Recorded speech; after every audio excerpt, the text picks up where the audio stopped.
இருளில் இருக்கிற ஜனங்கள் பெரிய வெளிச்சத்தை கண்டார்கள். இருளில் இருந்த நம்முடைய வாழ்க்கையில, அந்த காலத்தில் இருந்த நம்முடைய வாழ்க்கையில, பிசாசின் பிடியில் இருந்த நம்முடைய வாழ்க்கையில இயேசு கிறிஸ்து தேடி வந்து நம்மை தூக்கி எடுத்தார்.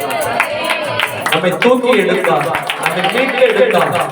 நம்முடைய இரத்தத்தையே விலை நிர்ணயமாக கொடுத்து பொன்னினாலும் வெள்ளியினாலும் நம்மை மீட்டு மாசற்ற விலையேறப்பெற்ற ஆட்டுக்குட்டியினுடைய இரத்தம், ஆமென், இயேசு கிறிஸ்துவின் இரத்தத்தினாலே ஆண்டவர் நம்மை மீட்டு எடுத்திருக்கிறார். ஆண்டவர் கரத்தில் ஒப்பு கொடுத்து எங்களை தேடி வந்தவர். அவர் தேடி வரலன்னா நம்ம நிலைமையை கொஞ்சம் யோசனை பண்ணி பார்ப்போம். என்னை தேடி வந்து மீட்டவரே, தினமும் உமக்கே வணங்கி வந்தேன். எங்க இருந்து தெரியுமா தேடி வந்தார்? பக்கத்து தெருவுல இருந்து இல்ல, பக்கத்து ஊர்ல இருந்து இல்ல, அவர் பரலோகத்துல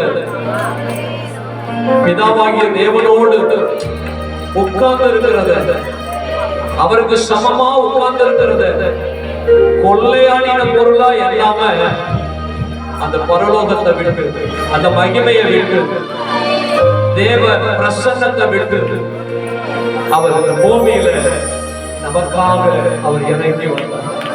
அவர் நமக்காக இறங்கி வந்தார். அந்த பரலோக மகிமையை அப்படியே வெறுத்து